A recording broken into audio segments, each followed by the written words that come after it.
नमस्कार। Exam plus में आपका स्वागत है। और आज का विषय बहुत ही दिलचस्प है। आधुनिक भारतीय इतिहास में सामाजिक धार्मिक सुधार आंदोलन। और आज की इस चर्चा के लिए हमने जिन स्रोतों का उपयोग किया है वो विभिन्न विशेषज्ञ व्याख्यानों के ट्रांसक्रिप्ट्स हैं। इन्हें खास तौर पर यूपीएससी, यूपीपीएससी, यूपीपीएससी, रेलवे और टीचिंग एग्जाम्स की तैयारी कर रहे कैंडिडेट्स के लिए बड़े ही ध्यान से संकलित किया गया है। बिल्कुल, हमारा मिशन केवल तथ्यों और तारीखों को रटना नहीं है, बल्कि उनके पीछे छिपी कहानी और लॉजिक को गहराई से समझना है, ताकि परीक्षा में कोई भी प्रश्न ना छूटे। ध्यान दीजिए, परीक्षा के दृष्टिकोण से यह विषय बहुत ही महत्वपूर्ण है। तो चलिए इस पूरे विषय को थोड़ा विस्तार से समझते हैं। देखिए, ये दौर भारतीय इतिहास का एक बहुत ही दिलचस्प और महत्वपूर्ण मोड़ था। 18वीं और 19वीं सदी के इस कालखंड को अक्सर पुनर्जागरण कहा जाता है, लेकिन हमें ये समझना होगा कि आखिर ये पुनर्जागरण हुआ क्यों। इसके पीछे के कारण क्या थे? दरअसल उस समय का भारतीय समाज कई गंभीर कुरीतियां और अंधविश्वासों के जाल में बुरी तरह जकड़ा हुआ था। सती प्रथा जैसी अमानवीय परंपराएं, कठोर जाति व्यवस्था, छुआछूत और कन्यावध जैसी कुप्रथाएं, ये सब समाज को अंदर से खोखला कर रही थीं। बिल्कुल। और इसके साथ ही एक और बड़ा फैक्टर था ईसाई मिशनरियों का बढ़ता प्रभाव। वे अपने धर्म के प्रचार प्रसार के साथ साथ समाज के निचले तबके के लोगों का धर्मांतरण भी कर रहे थे। और शायद यही वो बिंदु था जिसने उस समय के बुद्धिजीवियों को झकझोर कर रख दिया। उन्हें लगा कि अगर समाज को बचाना है तो पहले उसकी कमियों को दूर करना होगा। एकदम सही। इसी संदर्भ में सबसे पहला और सबसे प्रभावशाली नाम सामने आता है राजा राम मोहन रॉय का। स्रोतों को देखते हुए ये स्पष्ट है कि उन्होंने जागरूकता की जो लौ जलाई वो वाकई अद्भुत थी। बिल्कुल, उन्हें भारतीय पुनर्जागरण का जनक ऐसे ही नहीं कहा जाता। परीक्षा के दृष्टिकोण से इनकी उपलब्धियों का कालक्रम बहुत मायने रखता है। शुरुआत होती है वर्ष 1815 से, जब आत्मीय सभा की स्थापना हुई, जिसका उद्देश्य दार्शनिक विषयों पर चर्चा करना था। जी। इसके बाद 1825 में वेदांत कॉलेज सामने आया और फिर आता है सबसे बड़ा माइलस्टोन 20 अगस्त 1828, जब ब्रह्म समाज की नींव रखी गई। इसे शुरुआत में ब्रह्म सभा कहा जाता था। राजा राम मोहन रॉय की रणनीति बहुत ही शानदार थी। उन्होंने अपनी बात समाज के हर वर्ग तक पहुंचाने के लिए अलग अलग भाषाओं का सहारा लिया। फारसी भाषा में उन्होंने तुहफात उल मुआवदीन लिखी, जिसका अर्थ है एकेश्वरवादियों को उपहार। हाँ, ये मुख्य रूप से मुस्लिम समाज के बुद्धिजीवियों से संवाद करने का प्रयास था। अंग्रेजी में उन्होंने ईसाई धर्मगुरुओं के लिए प्रिसेप्ट्स ऑफ जीसस लिखी, और पत्रिकाओं की बात करें तो बंगाली में संवाद कौमुदी और फारसी में मिरात उल अखबार का प्रकाशन किया। ये दिखाता है कि वो सिर्फ एक विचारक नहीं थे, बल्कि एक बेहतरीन कम्युनिकेटर भी थे, जो जनता की भाषा में बात करना जानते थे। अच्छा, एक बहुत ही दिलचस्प कहानी उनके राजा नाम के पीछे भी है। कई स्टूडेंट्स को लगता होगा कि शायद वो किसी रियासत के राजा थे। ये एक बहुत ही आम गलतफहमी है जो अक्सर प्रारंभिक परीक्षाओं में कंफ्यूजन पैदा करती है। उनके नाम के आगे जो राजा शब्द जुड़ा है वो उनकी कोई पुश्तैनी उपाधि नहीं थी। तो फिर उन्हें ये उपाधि किसने दी? दरअसल मुगल सम्राट अकबर द्वितीय की पेंशन ब्रिटिश सरकार ने रोक दी थी, और उसकी पैरवी करने के लिए किसी पढ़े लिखे व्यक्ति को इंग्लैंड भेजना था। तब अकबर द्वितीय ने राम मोहन राय को ये राजा की उपाधि देकर अपनी तरफ से इंग्लैंड भेजा था। एक तरह से ये मुगल दरबार का दिया हुआ एक वीआईपी पास था। बिल्कुल। और 1833 में इंग्लैंड के ब्रिस्टल में ही उनकी मृत्यु हो गई। और उनकी मृत्यु के बाद जो हुआ वो यूपीएससी जैसी मुख्य परीक्षाओं का बहुत ही पसंदीदा विषय है। मेरा मतलब है ब्रह्मो समाज का विभाजन। असल में जब कोई बड़ा नेता चला जाता है तो विचारधाराओं का टकराव स्वाभाविक है। उनकी मृत्यु के बाद ब्रह्म समाज का नेतृत्व देवेंद्रनाथ ठाकुर ने संभाला, लेकिन बाद में जब युवा और ऊर्जावान केशव चंद्र सेन इसमें जुड़े तो विवाद शुरू हो गया। क्योंकि केशव चंद्र सेन के विचार बहुत ही क्रांतिकारी थे। हाँ, और उनका झुकाव ईसाई धर्म की ओर भी था, जो देवेंद्रनाथ ठाकुर को स्वीकार्य नहीं था।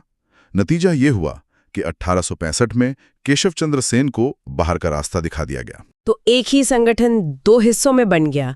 देवेंद्रनाथ ठाकुर के नेतृत्व वाला गुट आदि ब्रह्म समाज कहलाया, और केशव चंद्र सेन का गुट भारतीय ब्रह्म समाज बन गया। लेकिन बात यहीं खत्म नहीं होती। केशव चंद्र सेन के गुट में भी आगे चल के एक बड़ा विभाजन हुआ, और इसका कारण बहुत ही विडंबनापूर्ण था। बिल्कुल। केशव चंद्र सेन जीवन भर बाल विवाह का विरोध करते रहे, लेकिन जब बात अपनी खुद की 13 वर्षीय पुत्री की आई तो उन्होंने उसका विवाह कूच बिहार के राजा से कर दिया कथनी और करनी के इस अंतर से उनके अपने ही समर्थक भड़क गए और अलग होकर साधारण ब्रह्म समाज की स्थापना कर ली। ये पूरा घटनाक्रम वैचारिक मतभेदों और सिद्धांतों पर टिके रहने की चुनौती का एक बेहतरीन उदाहरण है। ध्यान देना चाहिए वो है सती प्रथा निषेध कानून। राजा राममोहन रॉय के ही अथक प्रयासों से वर्ष 1829 में तत्कालीन गवर्नर जनरल विलियम बेंटिक के साथ मिलकर सती प्रथा को पूरी तरह से प्रतिबंधित कर दिया गया। ये तथ्य लगभग हर छोटी बड़ी परीक्षा में पूछा जाता है, इसे कंठस्थ कर लेना चाहिए। सती प्रथा के बाद महिलाओं के उत्थान की दिशा में स्रोतों में एक और बहुत बड़ा नाम उभर कर आता है, ईश्वर चंद्र विद्यासागर का। इनका मूल नाम ईश्वर चंद्र बंदोपाध्याय था। उस समय के समाज की कल्पना करना भी मुश्किल है, जहां विधवाओं का जीवन नरक से कम नहीं था। विद्यासागर जी ने प्राचीन हिंदू शास्त्रों का ही हवाला देकर यह साबित किया कि विधवा पुनर्विवाह धर्म के खिलाफ नहीं है। और इन्हीं के प्रयासों का परिणाम था कि 1856 में विधवा पुनर्विवाह अधिनियम यानी विडो रीमैरिज एक्ट पारित हुआ। सिर्फ इतना ही नहीं, स्त्री शिक्षा के क्षेत्र में भी उनका योगदान अतुलनीय है। उन्होंने बैथ्यून स्कूल के निरीक्षक के रूप में काम करते हुए 35 बालिका विद्यालयों की स्थापना की थी। सोचिए उस दौर में 35 स्कूल खोलना कितनी बड़ी बात रही होगी। यहाँ दिलचस्प बात यह है कि जहाँ ब्रह्म समाज का दृष्टिकोण पश्चिमी विचारों से काफी प्रभावित था, वहीं एक ऐसा संगठन भी उभरा जिसने पूरी तरह से भारतीय जड़ों की ओर लौटने का आह्वान किया। बात हो रही है स्वामी दयानंद सरस्वती और उनके द्वारा स्थापित आर्य समाज की। दयानंद सरस्वती का मूल नाम मूलशंकर था और इन्होंने 1875 में मुंबई में आर्य समाज की स्थापना की थी। आर्य समाज का उदय एक बहुत ही अलग तरह की प्रतिक्रिया थी। दयानंद सरस्वती जी ने जो सत्यार्थ प्रकाश पुस्तक लिखी वो हिंदी भाषा में थी ताकि आम जनता उसे पढ़ और समझ सके। उनके 2 प्रमुख नारे थे, वेदों की ओर लौटो और भारत भारतीयों के लिए। उनका मानना था कि वेदों में कोई कुरीति नहीं है, सारी बुराइयां बाद के काल में समाज में जुड़ी हैं। इसलिए आर्य समाज छुआछूत और जन्म आधारित जाति व्यवस्था का कड़ा विरोध करता था, लेकिन वैदिक मान्यताओं का पूरी तरह समर्थन करता था। स्रोतों में एक ब्रिटिश लेखक वैलेंटाइन शिरोल का जिक्र है, जिसने आर्य समाज को भारतीय अशांति का जन्मदाता कहा था। ये परीक्षा के लिए एक बहुत बड़ा ट्रैप हो सकता है। ये एक बहुत ही शानदार बिंदु है। यहाँ तैयारी कर रहे छात्रों को एक सूक्ष्म लेकिन अहम अंतर समझना होगा। अंग्रेजों को आर्य समाज के बढ़ते राष्ट्रवाद से डर लगने लगा था। तो अगर परीक्षा में पूछा जाए कि वैलेंटाइन शिरोल ने किस संगठन को भारतीय अशांति का जन्मदाता कहा, तो उत्तर आर्य समाज होगा। बिल्कुल। लेकिन अगर पूछा जाए कि किस व्यक्ति को भारतीय अशांति का जनक कहा, तो उत्तर बाल गंगाधर तिलक होगा। ये अंतर परीक्षा हॉल के दबाव में अक्सर गलत हो जाता है। संगठन और व्यक्ति का ये अंतर हमेशा याद रखना चाहिए। आर्य समाज के अंदर भी शिक्षा को लेकर एक बड़ा विवाद हुआ था। हाँ, स्वामी दयानंद सरस्वती की मृत्यु के बाद आर्य समाज में शिक्षा के स्वरूप को लेकर एक बड़ा वैचारिक विभाजन हुआ। एक गुट था लाला हंसराज का, जिन्होंने DAV स्कूल यानी दयानंद एंग्लो वैदिक स्कूल की स्थापना की। नाम से ही स्पष्ट है कि इनका मानना था कि वैदिक शिक्षा के साथ साथ पश्चिमी शिक्षा यानी अंग्रेजी और विज्ञान भी जरूरी है। वहीं दूसरा गुट स्वामी श्रद्धानंद का था, जिन्होंने हरिद्वार में गुरुकुल विद्यालय की स्थापना की। ये गुट पूर्णतः प्राचीन वैदिक शिक्षा प्रणाली पर ही अड़ा रहा। ये विभाजन स्पष्ट करता है कि सुधार की राह कभी भी एक तरफा नहीं होती। अब रुक करते हैं उस महान व्यक्तित्व की ओर जिन्होंने भारतीय दर्शन को वैश्विक मंच पर स्थापित किया, स्वामी विवेकानंद। तो इन्होंने अपने गुरु रामकृष्ण परमहंस की स्मृति में 1897 में रामकृष्ण मिशन की स्थापना की, जिसका मुख्यालय पश्चिम बंगाल के बेलूर मठ में स्थित है। स्वामी विवेकानंद का जीवन और उनके विचार दोनों ही बहुत प्रेरणादायक है। उनके बचपन का नाम नरेंद्रनाथ दत्त था। अक्सर यह प्रश्न आता है कि उन्हें विवेकानंद नाम किसने दिया था। तो इसका उत्तर है राजस्थान के खेतड़ी के महाराजा अजीत सिंह ने। 1893 के शिकागो विश्व धर्म सम्मेलन ने सब कुछ बदल कर रख दिया। उस एक भाषण ने पश्चिमी दुनिया को भारतीय वेदांत और योग के दर्शन से परिचित कराया। लेकिन इसका सबसे बड़ा असर भारत के भीतर हुआ। भारतीयों के अंदर आत्मसम्मान और राष्ट्रीय गौरव की एक नई लहर दौड़ गई। स्रोतों में स्वामी विवेकानंद का एक बहुत ही शक्तिशाली कथन दिया गया है, जो उनकी गहरी सामाजिक संवेदना को दर्शाता है। उन्होंने कहा था, जब तक करोड़ों व्यक्ति भूखे और अज्ञानी हैं, मैं उस प्रत्येक व्यक्ति को देशद्रोही मानता हूं जो उनके खर्चे पर शिक्षा तो ग्रहण करता है पर उनकी परवाह नहीं करता। ये कथन आज भी रोंगटे खड़े कर देता है। विवेकानंद जी केवल एक सन्यासी नहीं थे, वे एक समाज सुधारक और देशभक्त भी थे। उनके इसी राष्ट्रव्यापी प्रभाव और वैचारिक स्पष्टता के कारण ही नेताजी सुभाष चंद्र बोस ने स्वामी विवेकानंद को आधुनिक राष्ट्रीय आंदोलन का आध्यात्मिक पिता कहकर संबोधित किया था। अब तक हिंदू धर्म से जुड़े सुधार आंदोलनों की चर्चा हुई, लेकिन अगर स्रोतों पर नजर डालें तो इसी दौर में मुस्लिम समाज के भीतर भी बड़े सुधार आंदोलन चल रहे थे और यहाँ भी वही जद्दोजहद थी, परंपरा बनाम आधुनिकता। इनमें सबसे प्रमुख हैं सर सैयद अहमद खान का अलीगढ़ आंदोलन। अलीगढ़ आंदोलन का मुख्य फोकस शिक्षा था।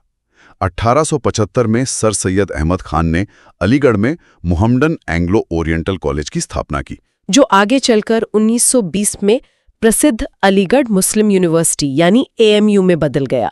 उनका तर्क बहुत स्पष्ट था, अगर मुस्लिम समाज को पिछड़ने से बचना है और आर्थिक उत्थान करना है तो युवाओं को पश्चिमी शिक्षा अपनानी होगी और ब्रिटिश सरकार की नौकरियों में जगह बनानी होगी। लेकिन हर कोई इस विचार से सहमत नहीं था। अगर इसे बड़े परिप्रेक्ष्य में देखा जाए तो उस समय मुस्लिम समाज में दो बिल्कुल विपरीत विचारधाराओं का टकराव देखने को मिलता है। हम यहाँ स्रोतों में दी गई जानकारी का निष्पक्ष रूप से अध्ययन कर रहे हैं। एकदम सही बात है। अलीगढ़ आंदोलन पूरी तरह से पश्चिमी शिक्षा का समर्थक था। सर सैयद अहमद खान का मानना था कि मुस्लिम समाज की भलाई अंग्रेजों के प्रति वफादार रहने में है और इसी कारण उन्होंने भारतीय राष्ट्रीय कांग्रेस की स्थापना का कड़ा विरोध किया था। इसके ठीक विपरीत था देवबंद आंदोलन। इसकी शुरुआत मोहम्मद कासिम नानौतवी और राशिद अहमद गंगोई ने की थी। यहाँ आंदोलन पूरी तरह से पारंपरिक इस्लामिक शिक्षा यानी कुरान और हदीस पर आधारित था। तो देवबंद स्कूल पश्चिमी शिक्षा और अंग्रेजी संस्कृति का घोर विरोधी था। लेकिन यहाँ सबसे दिलचस्प बात यह है कि अंग्रेजों के विरोधी होने के कारण देवबंद आंदोलन ने भारतीय राष्ट्रीय कांग्रेस की स्थापना का समर्थन किया था। पारंपरिक शिक्षा का समर्थक गुट कांग्रेस का साथ दे रहा है, ये इतिहास की बहुत बड़ी विडंबना है। इन दोनों के अलावा स्रोतों में अहमदिया आंदोलन का भी जिक्र है। इसकी शुरुआत पंजाब के कादियान से मिर्जा गुलाम अहमद ने की थी। ये एक उदारवादी आंदोलन था जहां मिर्जा गुलाम अहमद ने स्वयं को मसीहा और कृष्ण का अवतार घोषित किया था। आंदोलनों का ये तुलनात्मक अध्ययन मुख्य परीक्षा में बेहतरीन उत्तर लिखने का आधार बनता है, लेकिन प्रारंभिक परीक्षाओं खासकर SSC और रेलवे जैसे एग्जाम्स में कई बार सीधे तौर पर संस्थाओं और उनके संस्थापकों के नाम पूछ लिए जाते हैं। इसी विचार के साथ आज की यह गहन चर्चा समाप्त करते हैं। वीडियो पसंद आया हो तो लाइक और शेयर जरूर करें और चैनल को सब्सक्राइब करें।